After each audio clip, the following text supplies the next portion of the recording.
Student आज हम इस वीडियो में क्लास 12 नागरिक शास्त्र सिविक्स के स्टूडेंट के लिए महत्वपूर्ण प्रश्न उत्तर लेकर आए हैं जो आपके इस बार बोर्ड परीक्षा 2025 में 100% इससे बाहर नहीं आएगा। जो आज के इस वीडियो में हम सभी प्रश्न को बताने वाले हैं, ये सभी प्रश्न मोस्ट इंपॉर्टेंट है और आपके इस बार 2025 के बोर्ड एग्जाम में पूछे जाएंगे। ऊपर देखिए, सबसे पहला बहुविकल्पीय प्रश्न आप देख सकते हैं स्टूडेंट, दिया हुआ है कि दूसरी दुनिया के देश इस रूप में जाने जाते हैं। तो जो दूसरी दुनिया के जो देश हैं, ये आपका फर्स्ट चैप्टर जो दो ध्रुवीयता का अंत है उससे लिया गया आपका ये मोस्ट इंपॉर्टेंट क्वेश्चन है। तो जो दूसरी दुनिया की जो देश हैं जाने जाते हैं स्टूडेंट, समाजवादी देश या समाजवादी खेमे का देश। ठीक है, तो आपका पहले क्वेश्चन का राइट आंसर आपका ए वाला विकल्प बिल्कुल करेक्ट आंसर हो जाएगा। अगला क्वेश्चन देखिए यहाँ पर दूसरा नंबर, पूर्व सोवियत संघ का कौन सा गणराज्य इस समय रूस के साथ युद्धग्रस्त है। ठीक है, यानी जो पूर्व सोवियत संघ है उसका जो गणराज्य इस समय रूस के साथ युद्ध में व्यस्त है वो यूक्रेन हो जाएगा डियर स्टूडेंट। यानी आपका दूसरे का सी विकल्प हो जाएगा। यूक्रेन पर जो है रूस ने भैया 2022 से लगातार युद्ध चल रहा है और अभी तक इसका युद्ध की समाप्ति कुछ हुआ नहीं है। ठीक है, तो दूसरे का सी विकल्प आपका राइट आंसर हो जाएगा। अगला क्वेश्चन देखिए तीसरा नंबर, अमेरिका द्वारा एक सामूहिक सुरक्षा व्यवस्था बनाई गई जो है। ठीक है, अमेरिका के द्वारा यानी यूएसए के द्वारा जो बनाई गई सामूहिक सुरक्षा व्यवस्था है वो नाटो है स्टूडेंट। ठीक है, नाटो में कुल 29 देश होते हैं। जो भैया मान लीजिए कि अमेरिका के जो नाटो है, नाटो का एक अर्थ होता है स्टूडेंट, क्या है नाटो, ये वाला आपका NOTO। नाटो में जो 29 देश होते हैं कि मान लीजिए कि 29 देश में से किसी देश पर किसी देश ने, यानी मान लीजिए 29 देशों में से किसी देश ने हमला कर दिया उस 29 देशों में से एक नाटो के सदस्य पर, तो सभी जो 29 देश होंगे वो उस पर यानी उसके तरफ से लड़ने जाएंगे दूसरे देश के लिए जिसने उस नाटो के सदस्य के ऊपर हमला किया है स्टूडेंट। ठीक है, तो अमेरिका के द्वारा जो एक सामूहिक सुरक्षा बनाई गई है वो नाटो हो जाएगा। नाटो की जो स्थापना हुई थी ये भी बोर्ड एग्जाम में पूछा जाएगा, 4 अप्रैल, ठीक है, 4 अप्रैल 1949 को हुई थी। कहाँ पर? अमेरिका के जो वॉशिंगटन DC है, इसमें जो केवल 12 पहले होते थे लेकिन अब नाटो में शायद 29 हो गए, पहले 12 होते थे। आप लोग कमेंट में जरूर बताइएगा कि मैं सही हूँ, 29 या 12। ठीक है, अगला क्वेश्चन देखिए 4 नंबर, आसियान क्या है। आसियान बेटा आपका दक्षिण पूर्वी एशियाई संगठन हो जाएगा, जो कि 4 नंबर का सी विकल्प आपका राइट आंसर हो जाएगा। 8 जो आसियान की स्थापना है ये 8 अगस्त, ठीक है, 8 अगस्त 1967 की इसकी जो स्थापना हुई थी जो है 8 अगस्त 1967 को हुई थी। अब आसियान क्या, आप लोग कमेंट में नीचे बताइएगा। ठीक है, आसियान का फुल फॉर्म बताइएगा नीचे। आसियान का तो अर्थ यही है, दक्षिण पूर्वी एशियाई संगठन। ठीक है स्टूडेंट, इसकी जो एक प्रकार से मुख्यालय है आसियान का। ठीक है, ये आप लोग कमेंट में बताइएगा, मैंने काफ़ी बार आप सभी को बताया है। 5 नंबर क्वेश्चन देखिए कि यूरोपीय संघ के कितने देशों के पास परमाणु हथियार है। यानी भैया वो कितने देश हैं जिनके पास परमाणु हथियार है, आप लोग बताइएगा। ठीक है, तो 5 नंबर का सी विकल्प आपका राइट आंसर हो जाएगा। 2 नंबर वाला, इनमें से राइट आंसर 2 हो जाएंगे जो कि परमाणु हथियार है। तो ये 5 क्वेश्चन हो गया। अब चलिए देखते हैं अगला क्वेश्चन। यहाँ पर देखिए 6 नंबर क्वेश्चन देखिए स्टूडेंट कि यूरोपीय एटमी ऊर्जा समुदाय का गठन कब किया गया। तो यूरोपीय जो एटमी जो समुदाय का गठन किया गया स्टूडेंट, ये कब किया गया था? 25 मार्च, यहाँ पर देखिए 25 मार्च 1957 को राइट आंसर हो जाएगा। 6 नंबर का भी विकल्प आपका बिल्कुल सही विकल्प हो जाएगा। अगला क्वेश्चन देख लेते हैं 7 नंबर, कौन सा देश दक्षिण एशिया का अंग नहीं है। ठीक है, यानी दक्षिण एशिया की बात तो हो रही है कि कौन सा देश जो है दक्षिण एशिया का अंग नहीं है। क्या श्रीलंका हो जाएगा, भारत हो जाएगा, चीन हो जाएगा या पाकिस्तान हो जाएगा। ठीक है, तो आप लोग बताइए कमेंट करके इसका आंसर, सटीक आंसर बताइए कि क्या हो जाएगा स्टूडेंट। ठीक है, मैंने काफ़ी बार आप सभी को इस क्वेश्चन का आंसर बताया हुआ है। जो हमारे वीडियोज रेगुलर स्टूडेंट देखते होंगे उनको ये सारी चीज़ें बहुत ही अच्छे से पता होगी। ठीक है, तो 7 नंबर क्वेश्चन का सी विकल्प हो जाएगा, चीन हो जाएगा स्टूडेंट। लेकिन गूगल पर मैंने इसको सर्च किया था तो वहाँ पर म्यांमार दिखा रहा था। ठीक है, तो बुक वाला राइट आंसर माना जाएगा या जो गूगल पर, आप लोग कमेंट में बताइएगा, लेकिन फिलहाल मैं बुक वाले पर टिक लगा देता हूँ। ठीक है, अगला क्वेश्चन देखिए 8 नंबर कि श्रीलंका में बहुसंख्यक वर्ग कौन सा है। तो भैया सिहेरी है। यहाँ पर देखिए सिहली जो हो जाएगा, यानी ये देखिए सिहली। ठीक है, कितने हैं? 74%। जो है बहुवर्गीय संख्या 2001 की जनगणना के अनुसार, जो कि श्रीलंका की बात हो रही है। ठीक है, अगला क्वेश्चन देखिए 9 नंबर की, संयुक्त राष्ट्र संघ के वर्तमान महासचिव कौन है? तो भैया एंटोनियो गुटेरेस, जो कि एंटोनियो गुटेरेस हो जाएंगे, जो कि संयुक्त राष्ट्र संघ के वर्तमान महासचिव हैं स्टूडेंट। ठीक है, तो 9 नंबर का आपका ए विकल्प राइट आंसर हो जाएगा। ये कब बने थे भैया महासचिव संयुक्त राष्ट्र संघ के? तो ये 2017 में बने थे। पहले किए थे, ये जो एंटोनियो गुटरेस थे पहले भैया पुर्तगाल के पूर्व प्रधानमंत्री भी रह चुके हैं। ठीक है, तो 9 नंबर का आपका ए विकल्प बिल्कुल सही हो जाएगा। अगला देखिए 10 नंबर कि संयुक्त राष्ट्र संघ की सुरक्षा परिषद में कुल कितने स्थायी सदस्य हैं? यानी स्थायी सदस्य की बात हो रही है तो 5 देश हैं। अब वो 5 देश कौन कौन से हो जाएंगे? यहाँ पर देखिए, चीन आपका हो जाएगा सबसे फर्स्ट, दूसरा आपका फ्रांस, ठीक है, तीसरा आप लोगों का रूस, ठीक है, चौथा आपका यूएसए यानी संयुक्त राज्य अमेरिका, और यूके यानी यूनाइटेड किंगडम। ये 5 देश हैं जो कि अस्थायी हैं। 10 अस्थायी सदस्य हैं, यानी स्टूडेंट याद रखिएगा, जो 10 अस्थायी सदस्य, तो टोटल इसमें 15 सदस्य हैं, जो 10 अस्थायी सदस्य और 5 स्थायी सदस्य हैं, जिसमें चीन, फ्रांस, रूस और यूएसए और यूके हो जाएगा। अगला क्वेश्चन देखिए 11 नंबर कि निम्नलिखित देशों में कौन सुरक्षा परिषद का स्थायी सदस्य नहीं है?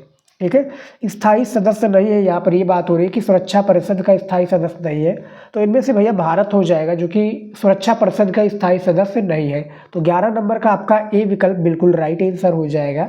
ठीक है, अगला क्वेश्चन देखिए 12 नंबर स्टूडेंट, ये विश्व बैंक की स्थापना किस वर्ष हुई थी? तो विश्व बैंक की जो स्थापना हुई थी कहाँ पर हुई थी? जुलाई 1944 में। ठीक है, इसकी यानी मुख्यालय कहाँ पर है विश्व बैंक की? तो इसका मुख्यालय यूएसए में, जो कि वॉशिंगटन डीसी में है। यहाँ पर वॉशिंगटन जो डीसी है इसमें इसका मुख्यालय है। 1944 जुलाई में विश्व बैंक की स्थापना हुई थी। विश्व बैंक यानी वर्ल्ड बैंक, ये आप याद रखिएगा। उसके बाद में चलिए देखते हैं और भी क्वेश्चन इसमें। 13 नंबर क्वेश्चन देखिए कि संयुक्त राष्ट्र संघ के झंडे में किस वृक्ष की पत्तियों का प्रयोग किया गया डियर स्टूडेंट?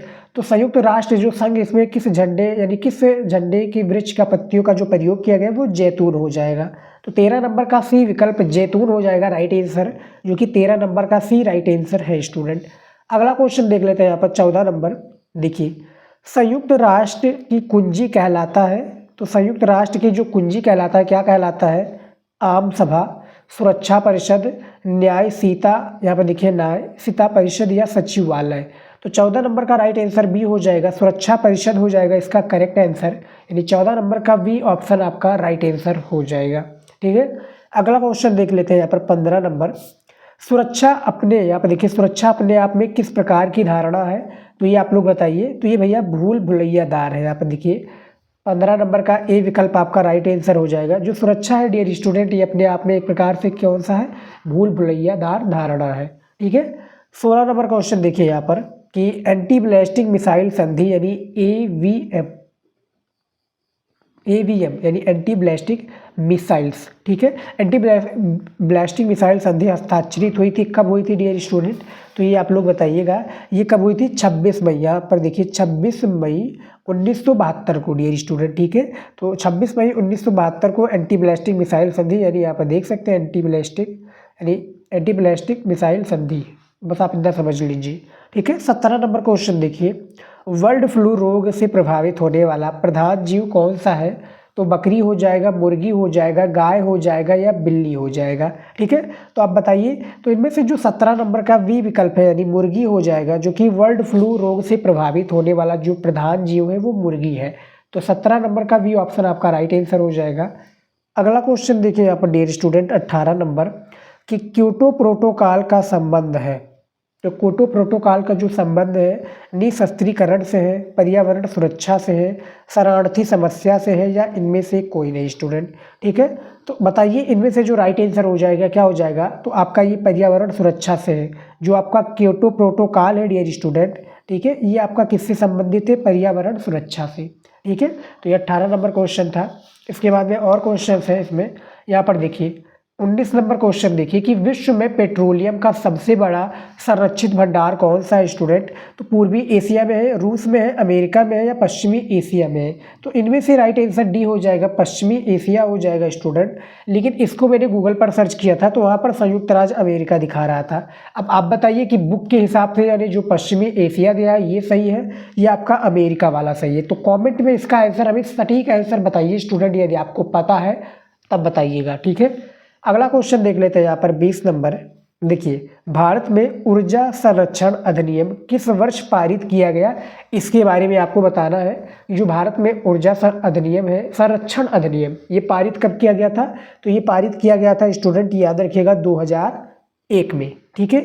इनमें से ए विकल्प आपका बिल्कुल सही हो जाएगा, ठीक है। तो ये हमारे स्टूडेंट जो कि इम्पॉर्टेंट यानी देखिए वेरी वेरी इंपॉर्टेंट क्वेश्चन थे, ऑब्जेक्टिव क्वेश्चन थे। 20 ऑब्जेक्टिव क्वेश्चन बताए हैं। हालांकि मैंने और भी ऑब्जेक्टिव क्वेश्चन अपने चैनल पर वीडियोज बनाए हुए जिसमें 50 क्वेश्चन, 60 क्वेश्चन, 30 क्वेश्चन, 35 क्वेश्चन हमने नागरिक शास्त्र के बताए हैं। तो आप लोग वो वीडियो भी देख लीजिए, ठीक है। और आप लोगों को हमारे चैनल पर आप जब हमारे विजिट करेंगे, चैनल को पूरा ओपन करेंगे तो वहाँ पर आपको एक सेक्शन दिखेगा प्लेलिस्ट का, ठीक है। प्लेलिस्ट वाले में हमें क्या है, प्लेलिस्ट में हमने सारी चीज़ें बता रखा है, यानी चैप्टर वाइज आपको सारी चीज़ें मिल जाएंगी, ठीक है।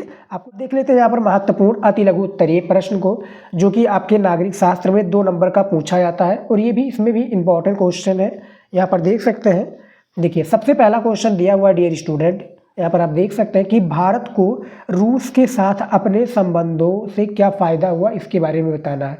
तो भैया भारत को रूस के साथ अपने संबंधों में फ़ायदा बेसिकली हुआ क्या है, यानी मुनाफा क्या हुआ, फ़ायदा क्या हुआ भैया रूस के साथ रहने में, रूस के साथ, ठीक है, रूस के साथ अपने संबंध यानी मित्रता का हाथ बढ़ाने में। उत्तर है यहाँ पर, देखिए उत्तर है कि भारत को रूस के साथ अपने संबंधों के कारण कश्मीर, ऊर्जा आपूर्ति, अंतर्राष्ट्रीय आतंकवाद से संबंधित सूचनाओं के आदान प्रदान, पश्चिमी एशिया में पहुंच बनाने तथा चीन के साथ अपने संबंधों में संतुलन लाने जैसे मसलों में फ़ायदे हुए हैं, ठीक है। तो भारत के रूस के साथ संबंध कैसे है, कितना है, अच्छा है। आप लोगों को पता ही होगा कि रूस भैया 1971 का जब वार हुआ था भैया, ठीक हो, किसकी आज़ादी के समय, किसकी आज़ादी के समय, बांग्लादेश की आज़ादी के समय। तो भैया हमारा जो एक प्रकार से अहम जो रोल निभाया था वहाँ पर रूस ने निभाया था, मित्रता रूस ने निभाई थी, ठीक है। तो अभी भी काफ़ी अच्छा मित्र है भारत का रूस, ठीक है।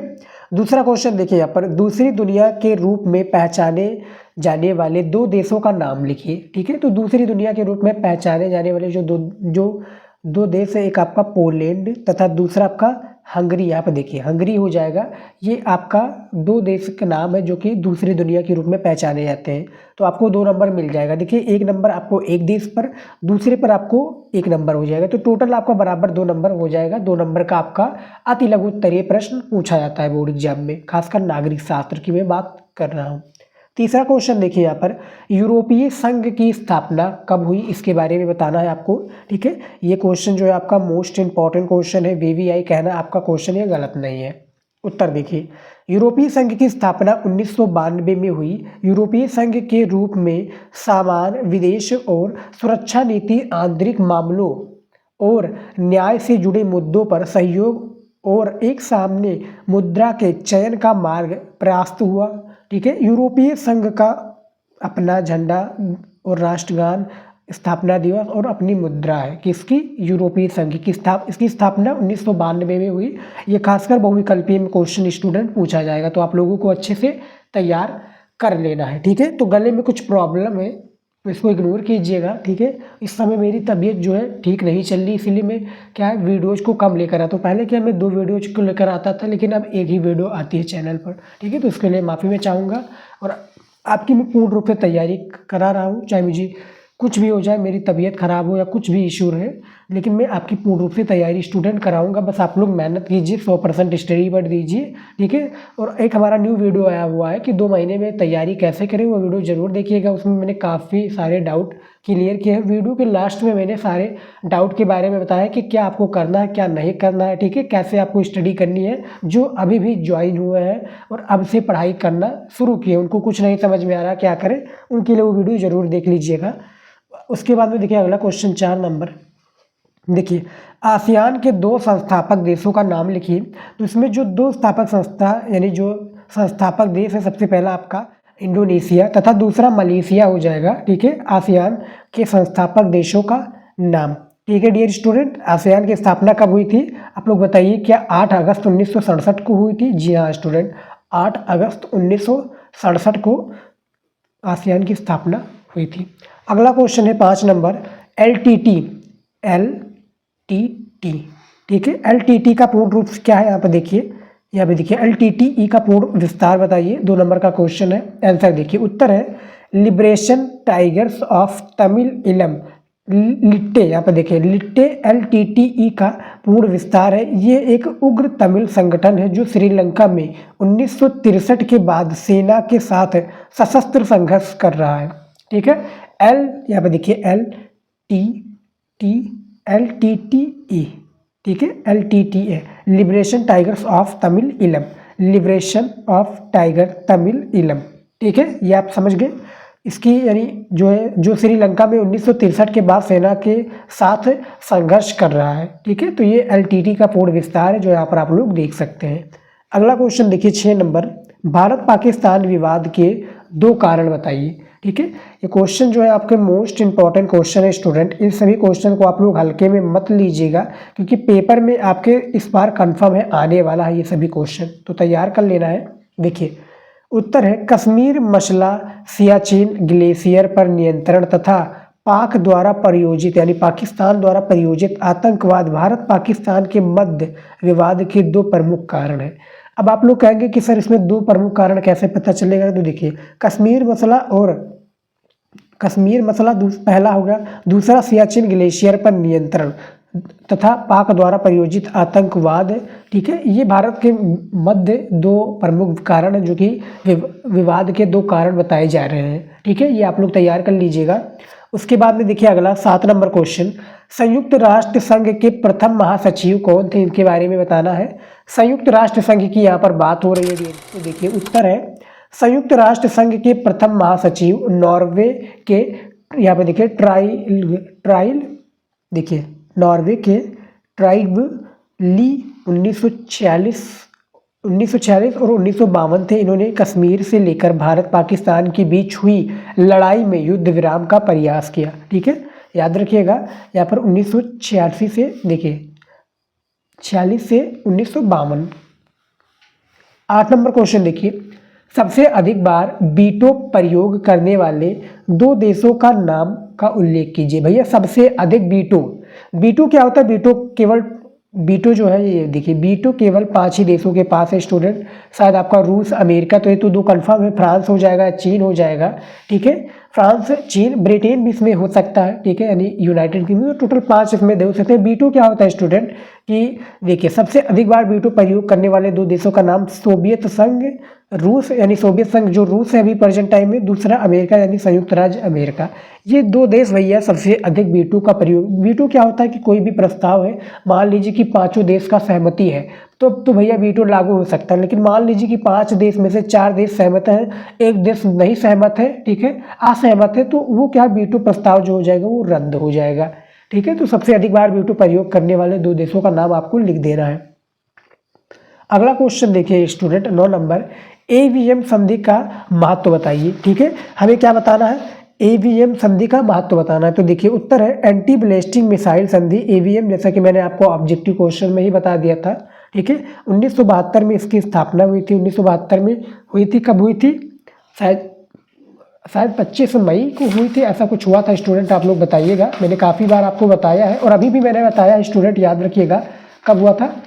इसकी जो एक प्रकार से इसकी जो हस्ताक्षरित हुई थी ये 20 मई को हुई थी, 20 मई 1972 को हुई थी शायद। ठीक है, तो AVM संधि का महत्व है। इस संधि पर यहाँ पर देखिए, और इसमें देखिए इस संधि ने अमेरिका और सोवियत संघ को बैलिस्टिक मिसाइलों को रक्षा कवच के रूप में इस्तेमाल करने से रोका। ऐसे प्रक्षेपास्त्रों से हमले की शुरुआत की जा सकती है भैया।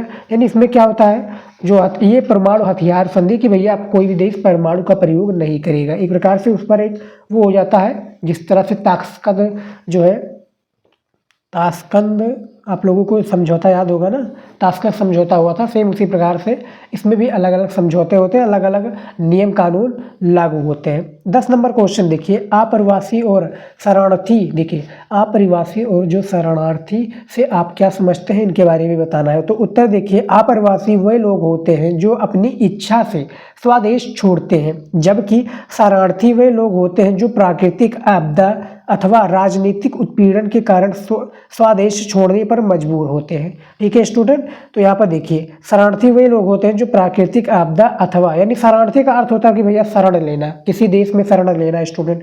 अप्रवासी वे होते हैं जो अपनी इच्छा से स्वदेश छोड़ते हैं, भैया अप्रवासी कहलाते हैं। यानी अपनी इच्छा से, मान लीजिए कि मेरी इच्छा भारत में ना रहकर मुझे अमेरिका या दुबई में रहना है, ठीक है, तो मैं वहाँ पर स्वेच्छा यानी अपने हिसाब से जा रहा हूँ। मान लीजिए कि अभी बांग्लादेश में भैया वो चल रहा है, काफ़ी क्राइसिस चल रहा है, ठीक है, वहाँ की सरकार गिर चुकी है, ठीक है, वहाँ की सरकार की जो वो थी, कौन थी आप लोग बताइएगा कमेंट में, प्रधानमंत्री थी, वो भैया भागकर भारत आई थी। तो आप लोगों को पता होगा, न्यूज़ आप लोग देखते होंगे तो उसमें पता होगा, ठीक है। तो वो होता है भैया शरणार्थी, और उसमें जो भारत, उसमें क्या होते थे, काफ़ी लोग जो है मुस्लिम लोग, उग्र लोग हिंदू पर अत्याचार कर रहे थे, हिंदुओं पर, ठीक है, तो उनके बारे में भी आया था न्यूज़। तो वो क्या भारत में आ रहे थे, तो उनको क्या कहते हैं, शरणार्थी कहते हैं भैया, कि भारत में आकर रहना, ठीक है।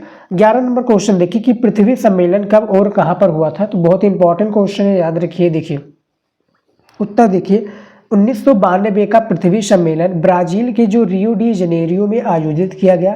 पर्यावरण को विश्व राजनीति के प्रमुख मुद्दों में शामिल कराने वाले इस सम्मेलन में 170 देशों और हजारों स्वयंसेवी संगठनों तथा अनेक बहुराष्ट्रीय निगमों ने भाग लिया था। ठीक है, तो पृथ्वी सम्मेलन 1992 में हुआ था। कहाँ पर हुआ था? ब्राजील के रियो डी जनेरियो में। कहाँ पर? रियो डी जनेरियो में ये हुआ था। इसमें कम 170 देशों से अधिक लोगों ने भाग लिया था। ठीक है, 12 नंबर क्वेश्चन है कि वैश्विक उष्मा, यहाँ पे देखिए वैश्विक उष्मायन के किन्हीं दो दुष्परिणामों का उल्लेख कीजिए। तो उत्तर है पृथ्वी, सबसे पहला है पृथ्वी के तापमान में वृद्धि तथा दूसरा है समुद्री जल स्तर में वृद्धि। ठीक है, तो ये वैश्विक उष्मायन के किन्हीं दो दुष्परिणामों का उल्लेख है, जो यहाँ पर आप लोग देख सकते हैं। 13 नंबर क्वेश्चन देखिए, भारत में आर्थिक सुधारों की शुरुआत कब हुई? तो भारत में जो भैया आर्थिक सुधारों की डियर स्टूडेंट शुरुआत हुई, कब हुई थी? तो उत्तर देखिए, भारत में आर्थिक सुधारों की शुरुआत 1991 में हुई। भारत ने वित्तीय संकट से उबरने और आर्थिक वृद्धि की ऊंची दर हासिल करने की इच्छा से आर्थिक सुधारों की योजनाओं की शुरुआत की। ठीक है, तो यानी भारत में आर्थिक सुधारों की जो शुरुआत कब हुई, यहाँ पर आप देख सकते हैं 1991 में हुई, और भारत ने वित्तीय संकट से उबरने के और आर्थिक वृद्धि की ऊंची दर हासिल करने की इच्छा आर्थिक सुधारों की योजनाओं की शुरुआत की थी। ठीक है स्टूडेंट, तो ये 13 इंपॉर्टेंट क्वेश्चन इसमें मैंने बताए हैं आप लोगों को, जो कि अति लघु उत्तरीय क्वेश्चन है। और आपको मैंने जितने 20 ऑब्जेक्टिव क्वेश्चन बताए हैं, जो कि इंपॉर्टेंट ऑब्जेक्टिव क्वेश्चन है, आप लोग देखे होंगे, तैयार कर लीजिएगा।